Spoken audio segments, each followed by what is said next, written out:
Good morning.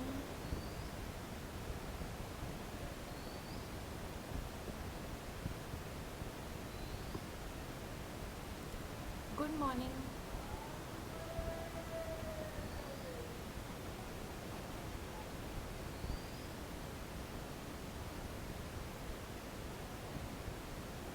मेरी आवाज़ आ रही है?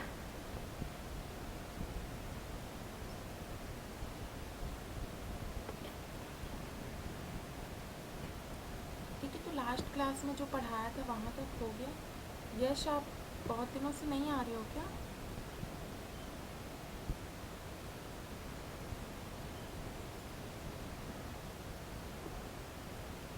हेलो।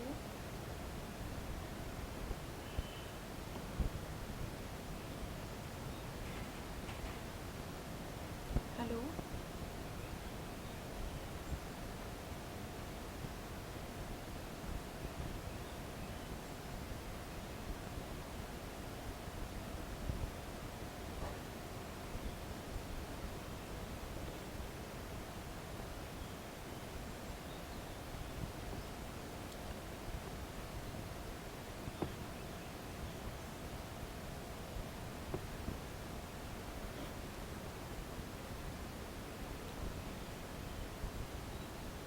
हेलो।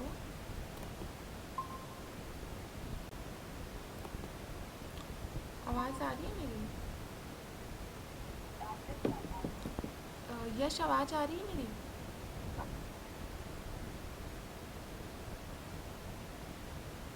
तो वही अनम्यूट करके बोलो।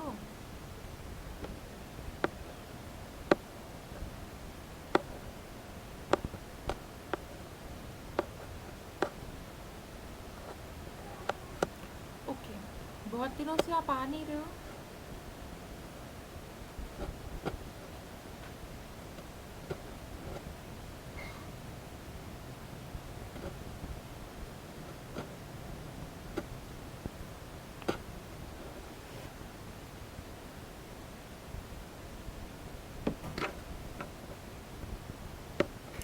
ओके। आप अपना नाम ये चैट पे डाल दो, मैं अटेंडेंस शीट में डालूँगी। सो लास्ट क्लास में हमने कहाँ तक किया था?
लास्ट क्लास में हमने कहाँ तक किया था?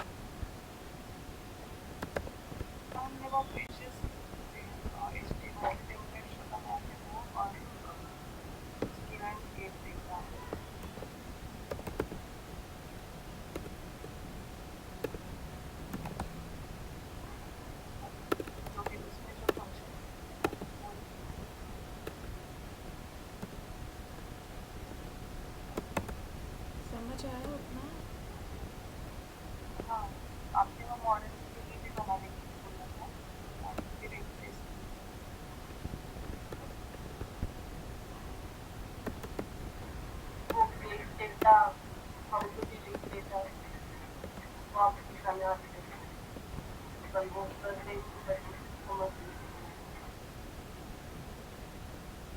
हाँ।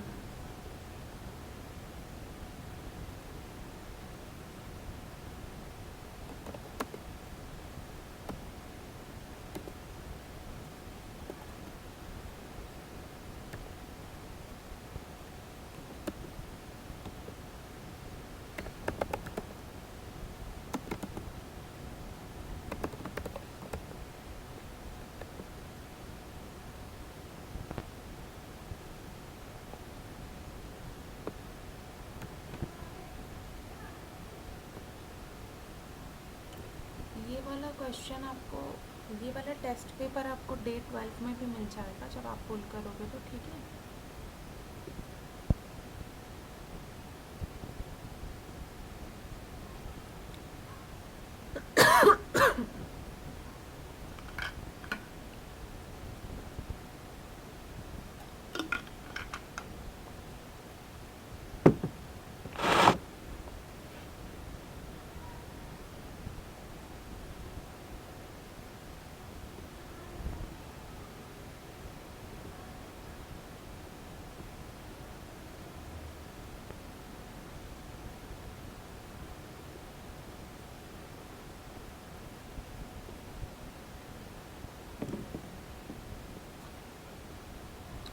एड डेटा वाला वापस से बताना है क्या? वो जो इससे सर्वेश्वरी की से बताया था ना,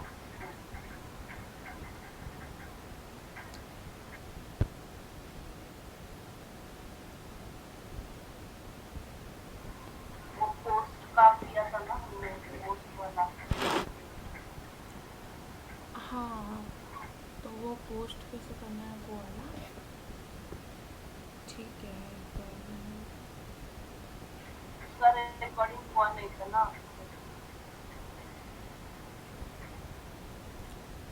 ठीक है।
इसका URL क्या है?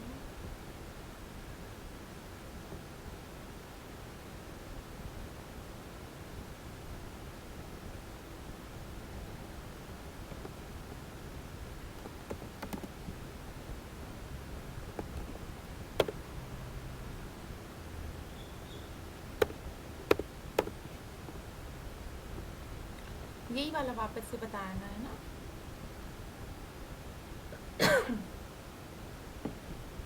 ये जो लिस्ट हमने गेट की थी उसके बाद डिलीट वगैरह हाँ वाला एक्शन, यही बताना है हाँ। ना? ठीक है। सो स्टेप बाय स्टेप चलते हैं इसके लिए, ठीक है। एक ही फंक्शन को आपको समझना है और इस पे हम लोगों ने HTML पे लॉजिक लगाया हुआ है, ठीक है। एक में तो स्टूडेंट्स में देखते हैं, इसमें सिर्फ हमने गेट किया है, ये देखो हमने इसमें सिर्फ गेट किया है। तो गेट करने के लिए हम लोग क्या करते हैं, हम लोग चलते हैं इसके लिए students.html में।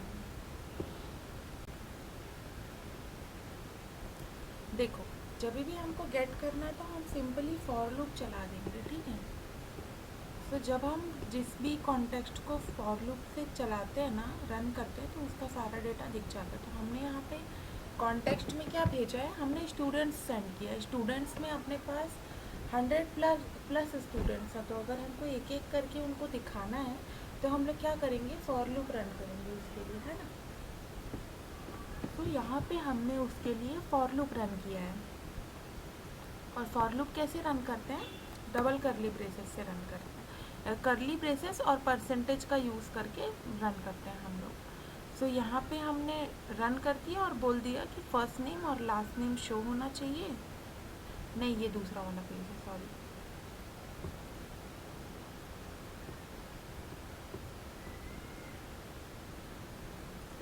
सो ये देखो, यहाँ पे हमने रन कर दिया और हम यहाँ पे फर्स्ट नेम, यहाँ पे लास्ट नेम, एज, डेट हम लोग टीडी में इस तरीके से डबल करली ब्रेसेस की हेल्प से शो कर देंगे, राइट कर देंगे, जिससे कि अपने को डेटा मिल जाएगा। ठीक है। सो इसके लिए आपको ना ये वाला पढ़ना पड़ेगा। डे नंबर 5 में, डे नंबर 11 या फिर 10 में उसका पीडीएफ मैंने शेयर किया है।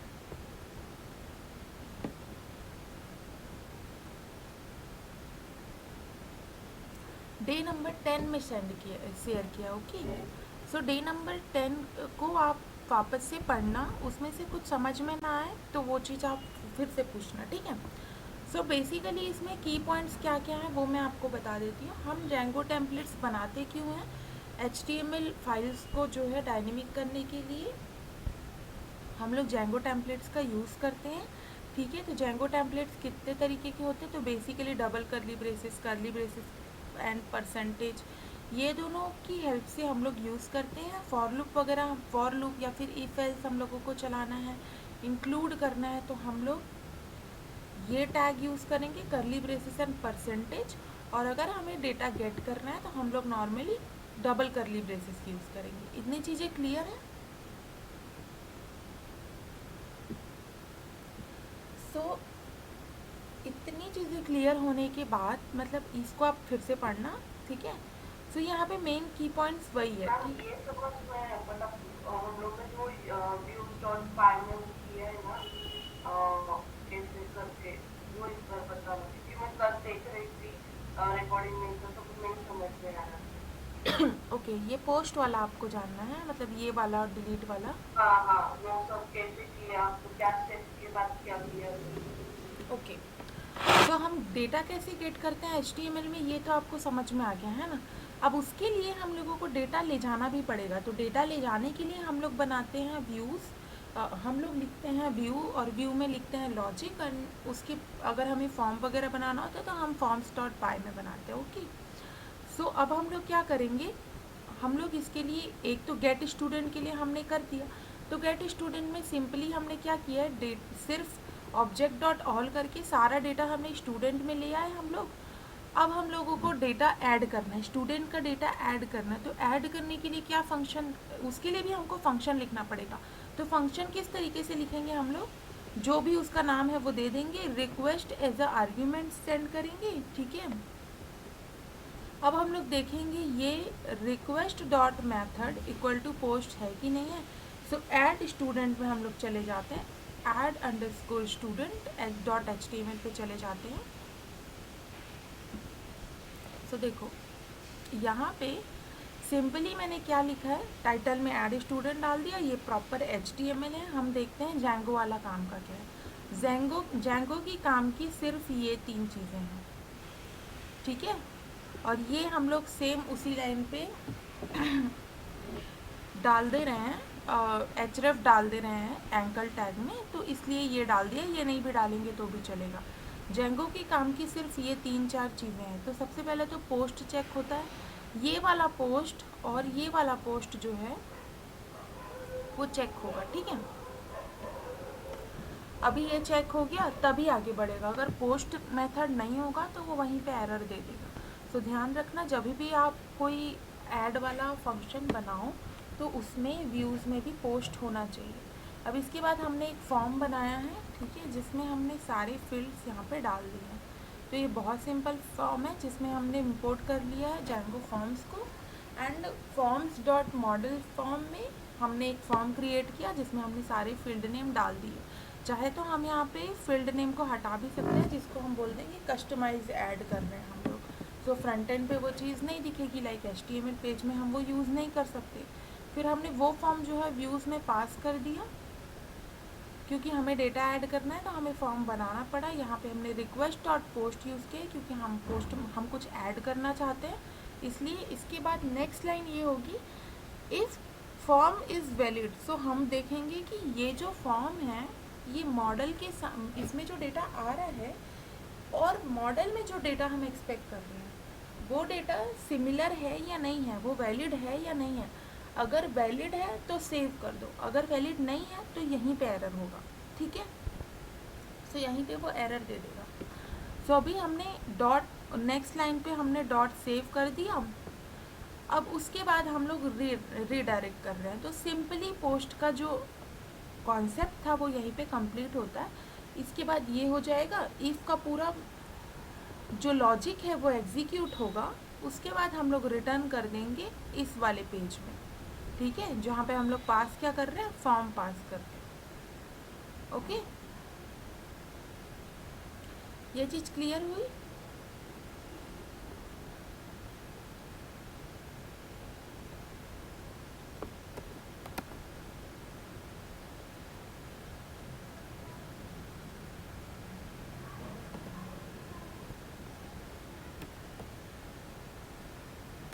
क्लियर हुई ये।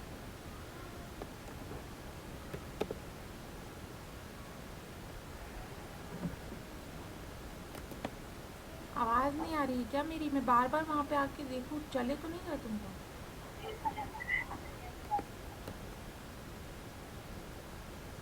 ठीक है, 1 मिनट में अटेंडेंस डाल दीजिए। यश, अपना नाम तुमने चैट पे डाला क्या?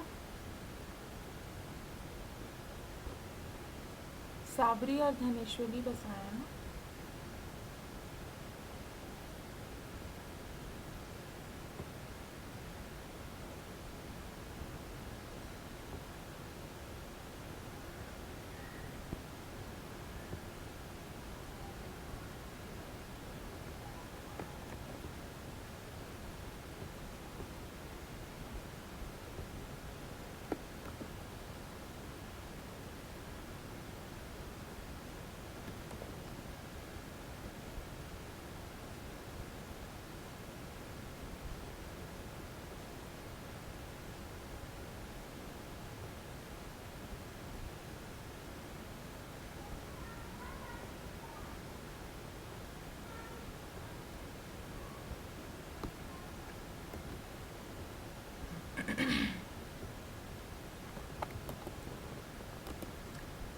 ठीक है, सो ऐड स्टूडेंट का कॉन्सेप्ट समझ में आया। अब हमको यहाँ पे डिज़ाइन करना हो या कुछ भी करना हो तो हम यहाँ पे कर सकते हैं, ठीक है। अब डिलीट स्टूडेंट का कॉन्सेप्ट देखते हैं। सो ऐड का तो समझ में आ गया, अब हम लोग डिलीट करते हैं। बस जिस भी नाम का जो भी चीज़ हमको करनी है उस नाम का फंक्शन बना लेंगे। अब डिलीट के मैटर में होती है इम्पॉर्टेंट आईडी, ठीक है, हमको आईडी देना पड़ता है। सो विदाउट आईडी समझ में कैसे आएगा कि कौन सा डिलीट करना है ना। तो जब भी हम मॉडल्स डॉट पाई में नया टेबल बनाते हैं और नया डेटा ऐड करते हैं तो हर एक रिकॉर्ड के लिए एक नई यूनिक आईडी बनती है, जो हम नहीं बनाते हैं फिर भी बनती है वो, ठीक है। सो वो आईडी हम लोगों को यहाँ पे डालनी पड़ेगी। सो अब देखो, इसका फंक्शन किस तरीके से लिखेंगे। डिलीट सबसे ज़्यादा सिंपल है, ठीक है, हम उसमें सिर्फ डॉट डिलीट यूज़ कर देते हैं। यहाँ पे हम डेटा लेकर आए, यहाँ पे हमने आईडी पास की। आईडी कहाँ से मिलेगी, यूआरएल से मिलेगी। यूआरएल से हमने यहाँ पे नॉर्मल यूआरएल बनाया और इंट में आएगा आईडी, है ना, तो हमेशा इंटीजर ही रहेगा तो हमने इंटीजर लिख दिया। अगर कैरेक्टर में कोई डेटा हम लोग एक्सपेक्ट करते तो हम लिखते STR, ठीक है। बट हम लोग यहाँ पे नंबर्स में डेटा एक्सपेक्ट कर रहे हैं तो वहाँ पे इंट कवर कर लेंगे हम लोग। इंट डालेंगे हम लोग, इंट के बाद हम लोगों ने कोलन डाल दिया और यहाँ पे हमने डाल दिया स्टूडेंट आईडी और ये इस फंक्शन के साथ एसोसिएट कर दिया। इस फंक्शन पे आते हैं, यहाँ पे हम लोगों ने यहाँ पे डेटा लिया। पाथ में ही डालना है क्या वो? क्या? ये जो इंट वाला जो बताया आपने, हम्म, वो मतलब पाथ में ही डालना है क्या? हाँ, वो साथ में ही डालना है। तो इसका यूआरएल जो होता है ना, वो इस तरीके से बनता है।